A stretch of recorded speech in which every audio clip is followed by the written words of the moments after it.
अजितदादा हे बीड जिल्ह्याचे पालकमंत्री आहेत आणि या अनुषंगाने अजितदादांसाठी ही बीडची निवडणूक अत्यंत महत्वाची आहे.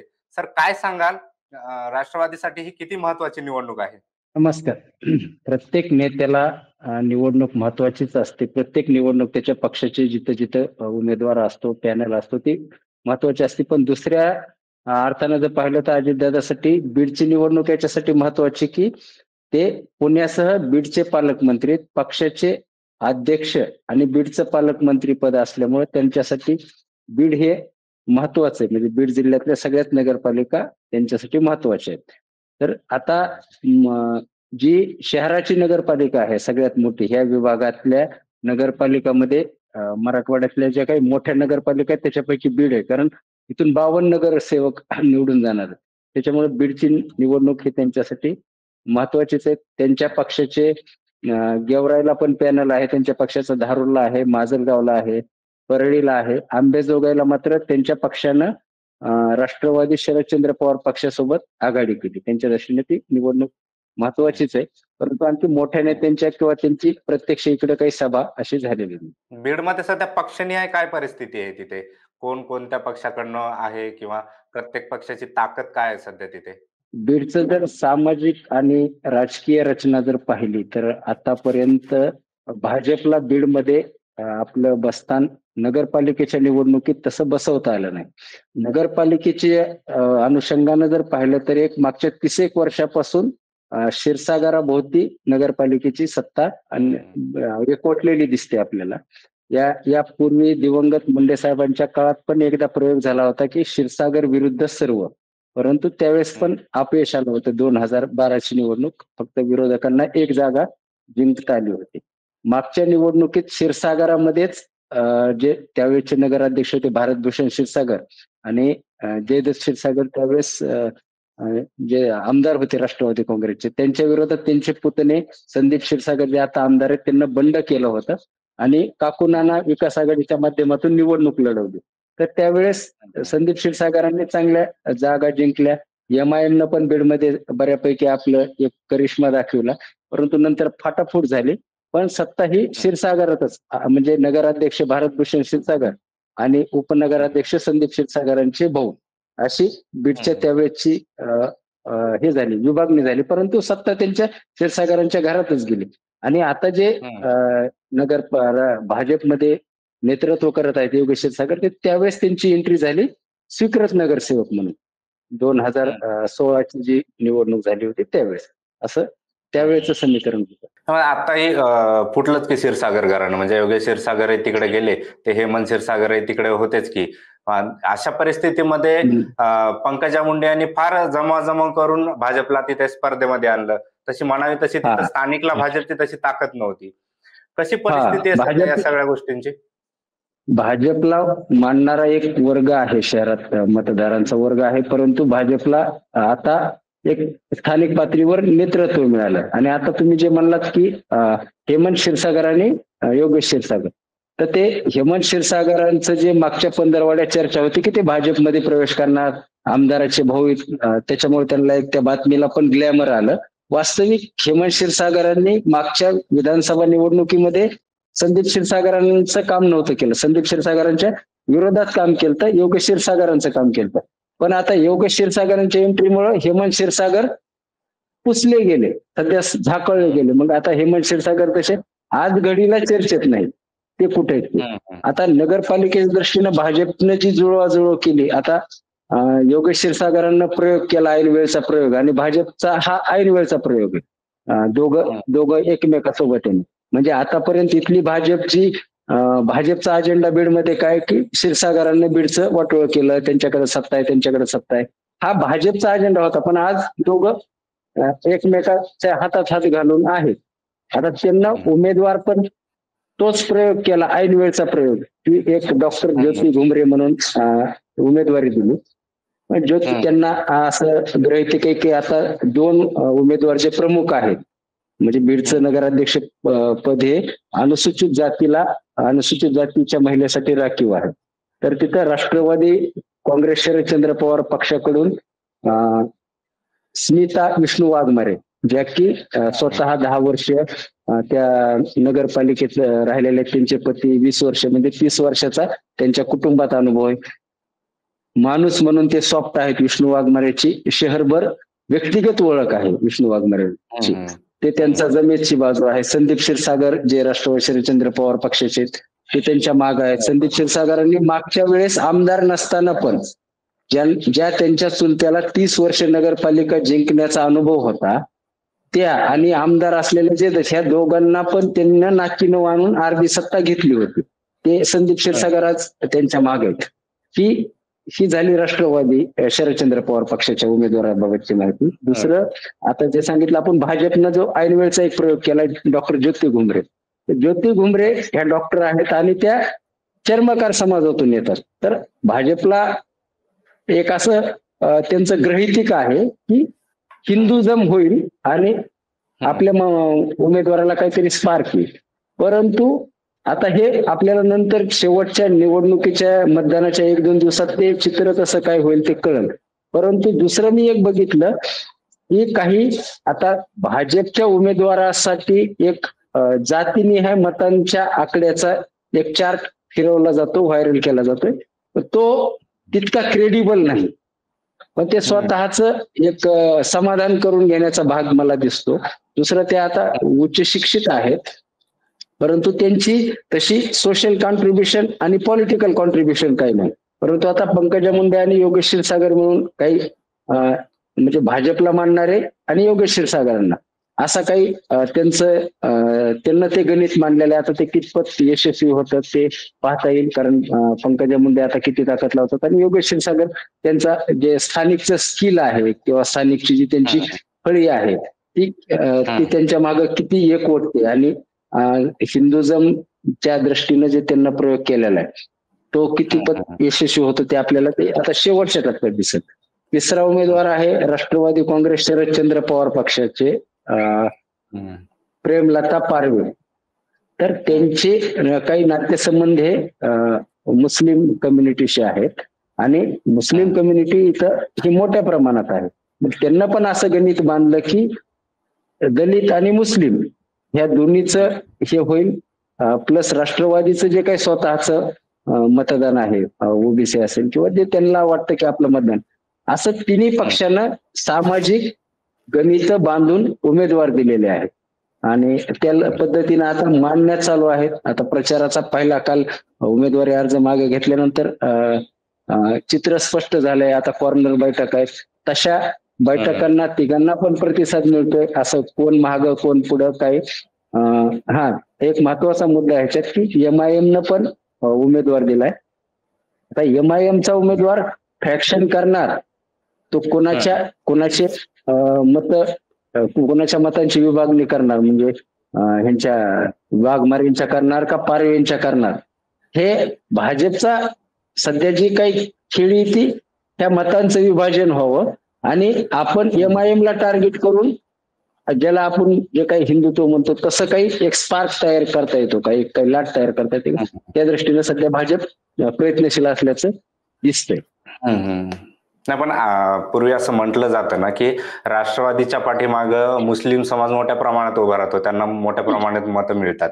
आता सध्या पंकजा मुंडे यांनी हिंदू मतांचा मुद्दा किंवा हिंदुत्वाचा मुद्दा समोर करून ही सगळी खेळी केली आहे.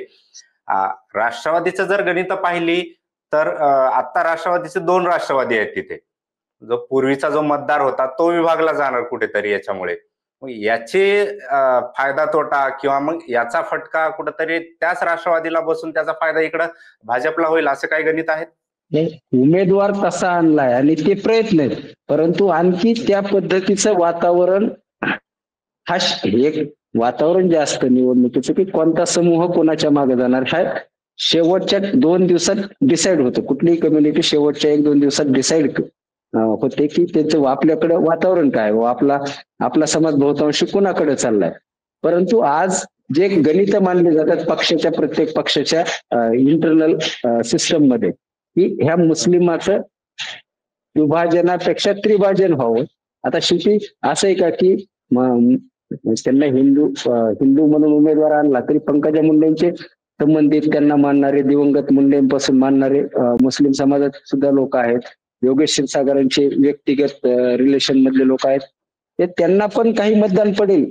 तो टक्केवारी किती असेल काय हा पार्ट वेगळा.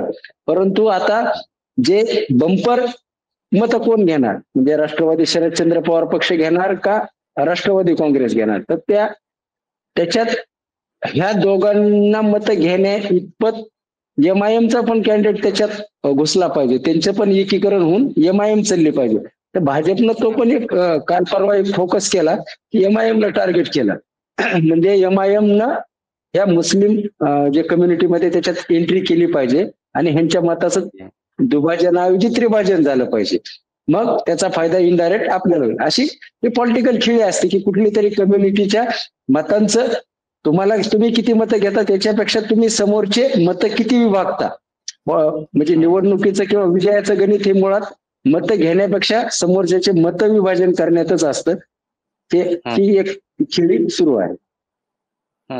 तर तीच परिस्थिती माजलगावमध्ये पण आहे का? कारण माजलगाव मधला जर आकडा पाहिला ना तर साधारण 15-1,000 मुस्लिम मतदार आहेत, 17-18,000 जवळपास हिंदू मतदार आहेत. नाही तिथं मग तुम्हाला तेच म्हणलं की प्रत्येक ठिकाणी असं एक सामाजिक समीकरण किंवा आपण ज्याला जातीय समीकरण म्हणू त्या पद्धतीनं उमेदवाऱ्या देण्यात आलेल्या आहेत. म्हणजे वेगळ्या वेगळ्या कास्ट फॅक्टर बघूनच उमेदवाऱ्या देण्यात आल्या. पण माजलगावमध्ये तिरंगी लढत आहे. तिथं पण भाजपला असं वाटतंय की त्या ह्यांचं विभाजन झाल्यानंतर आपला उमेदवारला फायदा होईल. तिथं पण तसाच प्रयोग आहे. आता अंबाजोगाईचं सगळ्यात महत्वाचं की अंबाजोगाई शहरात राष्ट्रवादी काँग्रेसची ताकद आहे, भाजपची ताकद आहे. तिथं भाजपचे स्वतः नमिता मुंदडा आमदार आहेत आणि त्यांचे सासरे उभारले. परंतु तिथं दोघांनाही चिन्ह घेतले नाही.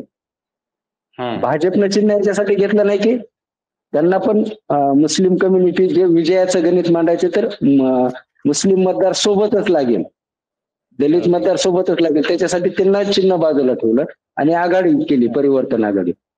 राजकिशोर मोदी जे माजी नगराध्यक्ष ते राष्ट्रवादी काँग्रेसचे, त्यांना राष्ट्रवादी काँग्रेस शरदचंद्र पवार पक्षाला सोबत घेण्यामुळे त्यांना पण आघाडी केली. म्हणजे तिथं पक्षाचं चिन्हच नाही. आता प्रत्येक ठिकाणी उमेदवार देताना तिथलं सामाजिक समीकरण काय आहे, उमेदवाराचं बेसिक वोट काय आहे असं बघूनच उमेदवारी दिली जाते. म्हणजे एखाद्याला जर मोठं पॉलिटिकल ग्राउंड असेल, जसं की आता गेवराईमध्ये पाहिलं तर ज्या गीता पवार आहेत त्यांच्याकडे नगरपालिका सातत्याने राहिली. म्हणजे त्यांच्या कुटुंबात जे माजी आमदार लक्ष्मण पवार आहेत त्यांचे दीर ते स्वतः तिथले नगराध्यक्ष राहिलेले, आमदार राहिलेले, त्यांचे सासरे तिथे आमदार आहेत. म्हणून तिथं ओपनच्या ठिकाणी ओपन महिला तर ओपन महिला आली. दुसरीकडे असे काही थोडे असे वेगळे वेगळे प्रयोग केले गेले. म्हणजे आपल्याला ह्या कम्युनिटीच्या मत विभागणीमध्ये आपला उमेदवार विभागणीच पुढे जाईल. म्हणजे मी तुम्हाला सांगितलं तसं मत घेऊन पुढे जाण्यापेक्षा समोरच्याचे मत विभाजन होऊ शकतं. त्या दृष्टीनं ही जी पहिली खेळी आहे ती त्या पद्धतीने खेळली गेली. म्हणजे उमेदवार देण्याचं गणित तसं मानलं. आता गेवराईचा उल्लेख केला तुम्ही. गेवराईचा मधात काल परवा एक व्हिडिओ खूप व्हायरल झाला. तर भाजपच्या ज्या उमेदवार आहेत फार दमदाटी करून सगळं मतदान वळवण्याचा प्रयत्न चालू आहे असं चित्र समोर येते. काय परिस्थिती आहे नक्की? नाही, मी सांगितलं की गेवराईमध्ये किंवा बीड जिल्ह्यातल्या सगळ्या नगरपालिकेमध्ये एकदम तुल्यबळ लढती आहे. मग कुठं सरळ सरळ आहे किंवा कुठं बहुरंगी लढत आहे. आता गेवराईमध्ये तशी लढत सरळ आहे. जे अनेक म्हणजे नगरपालिकेवर 15 वर्षापासून पवारांची सत्ता आहे. ज्या गीता पवार काल धमकावत होते त्यांचे दीर नगराध्यक्ष होते किंवा त्या ज्या घरात आहेत त्या पक्षाकडे त्यांच्या कुटुंबाकडे त्या नगरपालिकेची सत्ता होती. आता जे दुसरे राष्ट्रवादी काँग्रेसने जे नगराध्यक्ष पदाच्या उमेदवार दिल्या शीतल दाभाडे, तर शीतल दाभाडेचे जे पती आहेत महेश दाभाडे, तर त्यांना भाजप सोबत काम केलेलं. म्हणजे त्यांच्या काय खेळी करू शकतात, त्यांचे स्ट्रॉंग पॉइंट्स कोणते, वीक पॉइंट्स कोणते, हे दोन्ही दाभाडेंना माहिती. म्हणजे आता राष्ट्रवादी काँग्रेस पण आता पवारांकडून सत्ता खेचण्यासाठी आणि भाजप पण सत्ता टिकवण्यासाठी दोघं स्ट्रॉंगली तिथं आहेत. दोघांना एकमेकाचे खचखोल गुंड्या माहित आहेत.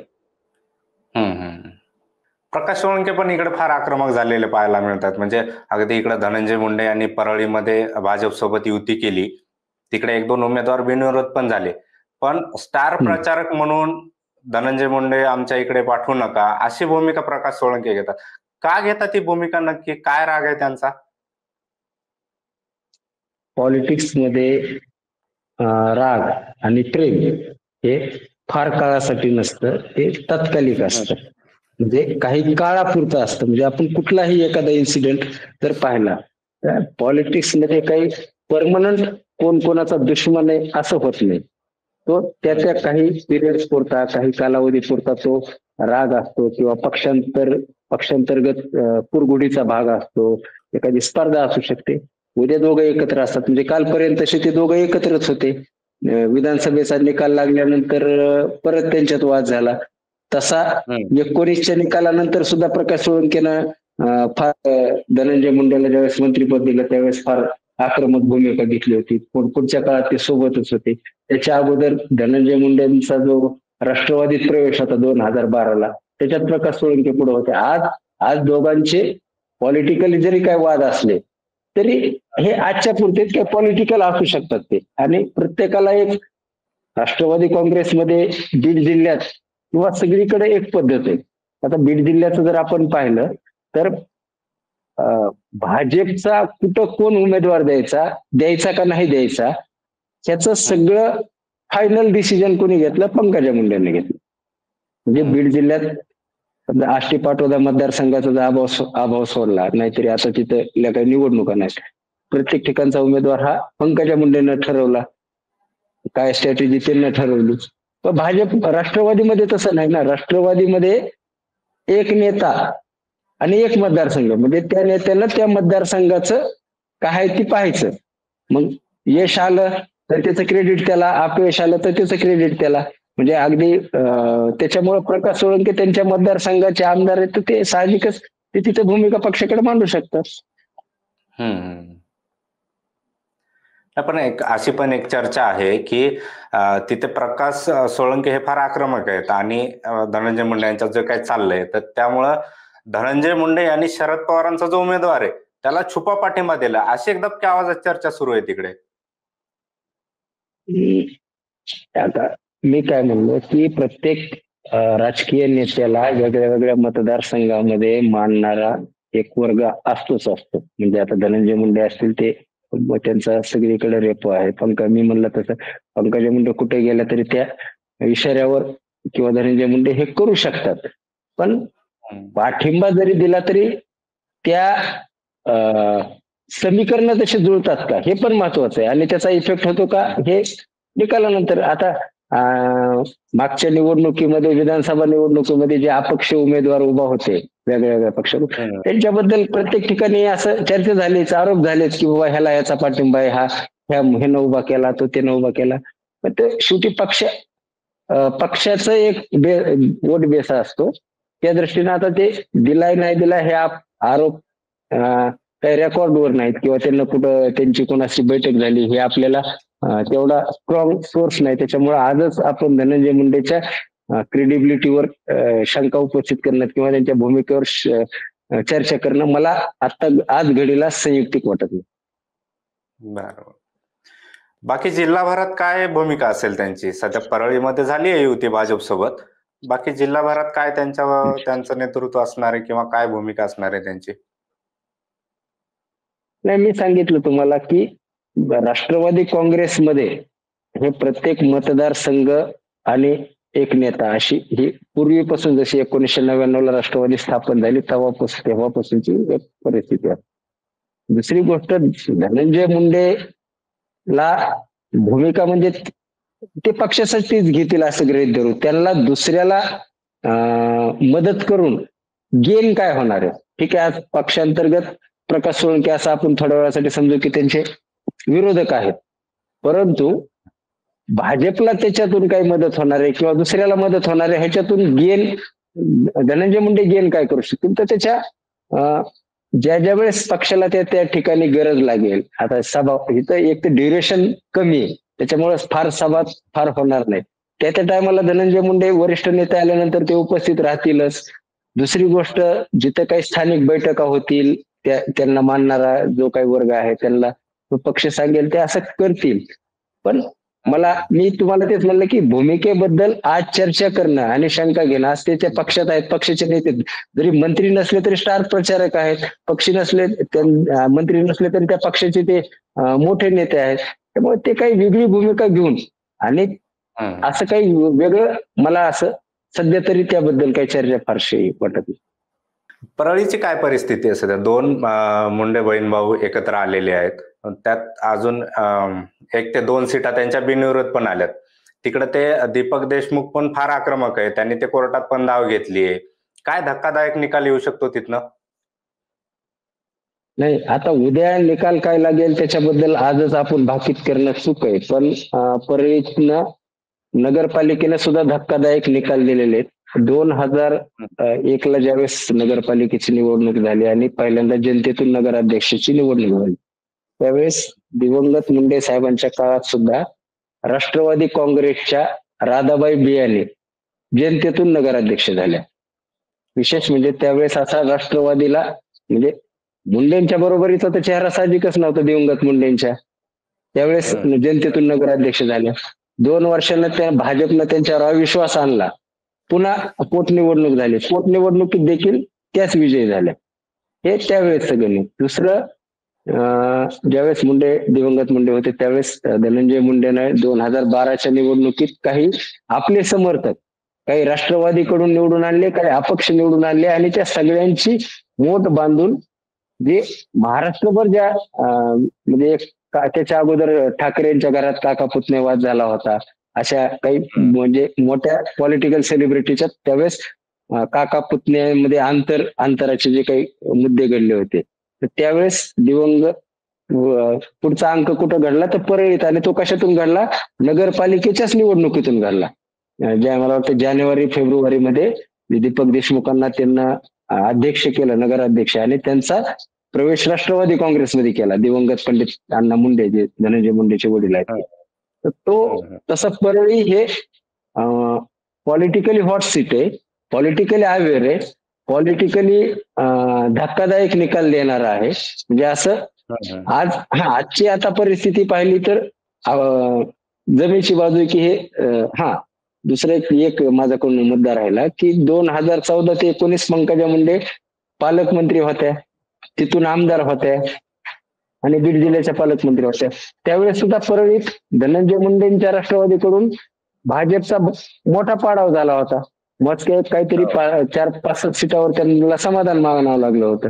तसं मतदार काय करील हे आता सांगता येणार नाही, परंतु आता 2 सीट बिनविरोध करून म्हणजे महायुतीनं, म्हणजे एक राष्ट्रवादी काँग्रेसच्या रेश्मा बळवंत आणि शिवसेनेच्या गीते, या 2 त्यांचे बिनविरोध आले, त्यांची ओपनिंग चांगली झाली.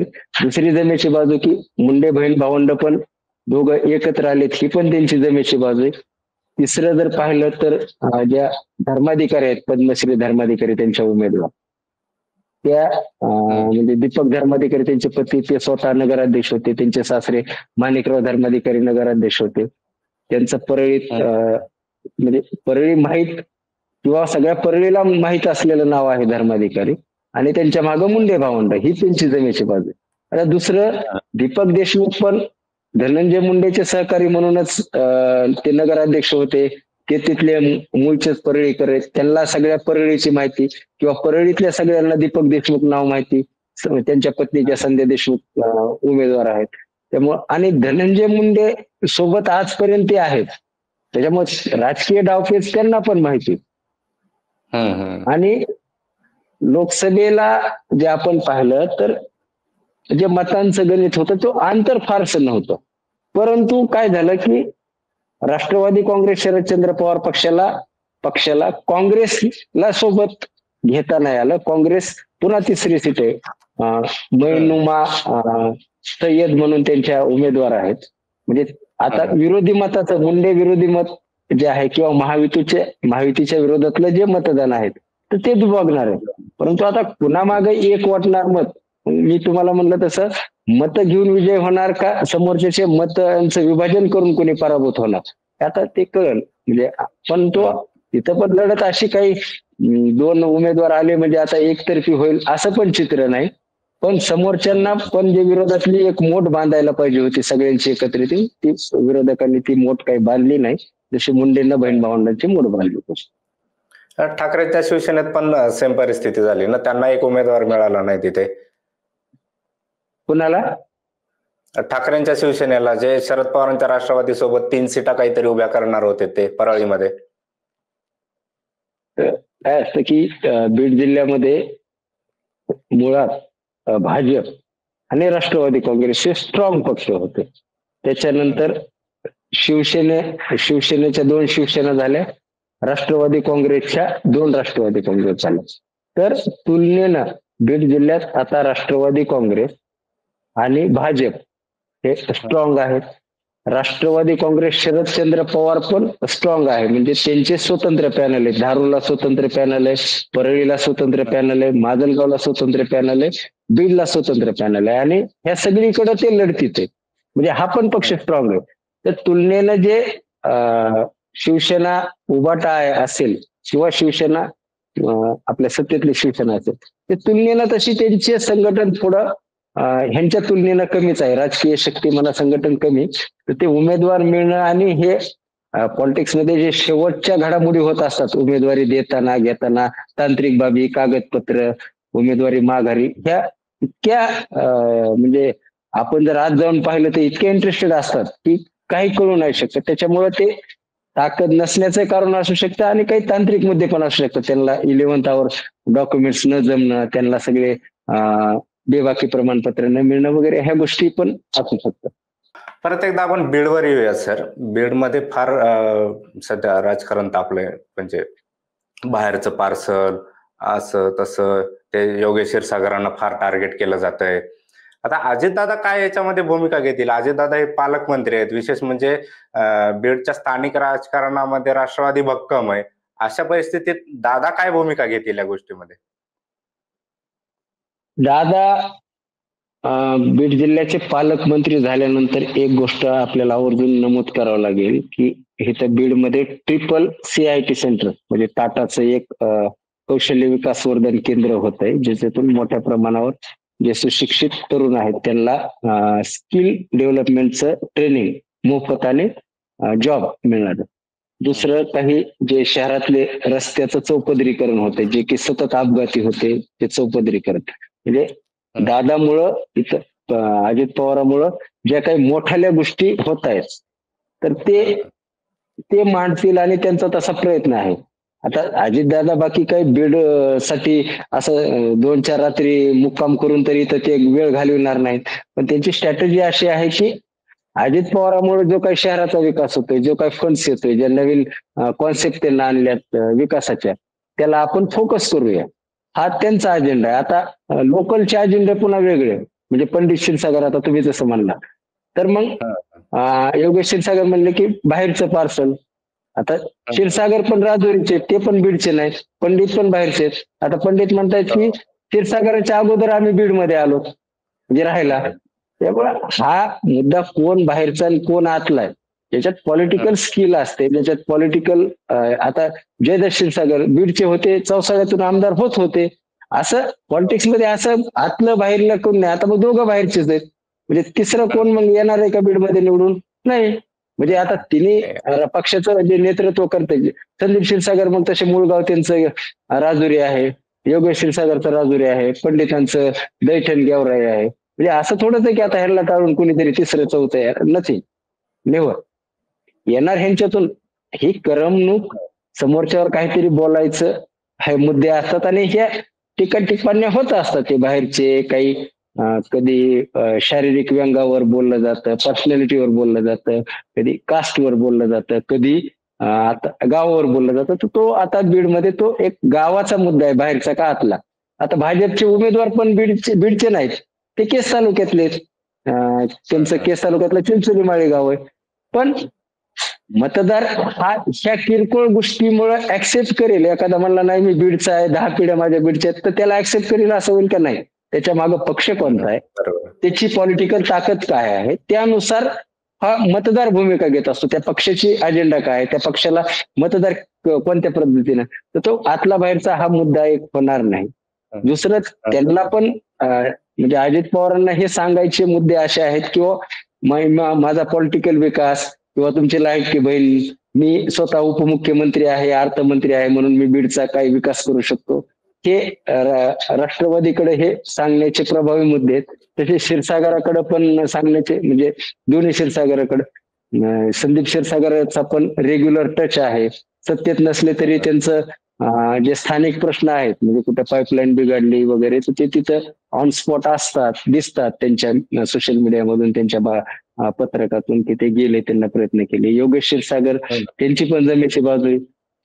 त्यांच्या वडिलांचा वारसा असेल किंवा ह्या मधल्या 5-7 वर्षाच्या काळात त्यांना बनविलेलं संघटन, त्यांच्या पत्नी सारिका क्षीरसागर यांना महिलांचं एक उभारलेलं संघटन, आणि जयदत्त क्षीरसागर त्यांचे चुलते आहेत, माजी मंत्री. आता त्यांची भूमिका आता दिसते अशी, आणि त्यांना माध्यमासमोर येऊन किंवा जाहीररित्या आणखी स्पष्ट नाही केली, पण दिसते अशी की ते पण योगेश क्षीरसागराच्या मागे आहेत. म्हणजे आज घडीला बीडमध्ये कच्चा खेळाडू कुणीच नाही. आज सगळे उमेदवार एक से बडकर आहेत. त्यांचं बॅकग्राऊंड, त्यांचे पॉलिटिकल सिच्युएशन, मतदाराचे गणित, हे सगळ्यांचे असे तुल्यबळ आहे. आता मी तुम्हाला सांगितलं तसं हालतो कुणाचा, त्याच्यावर पुढचे गणित आहे. खूप खूप धन्यवाद सर. बीडच्या या राजकारणावरती आपण सविस्तर चर्चा केली. अशीच चर्चा आम्ही परत पुन्हा करत राहू. त्यासाठी पाहत राहा सरकारनामा. थँक्यू.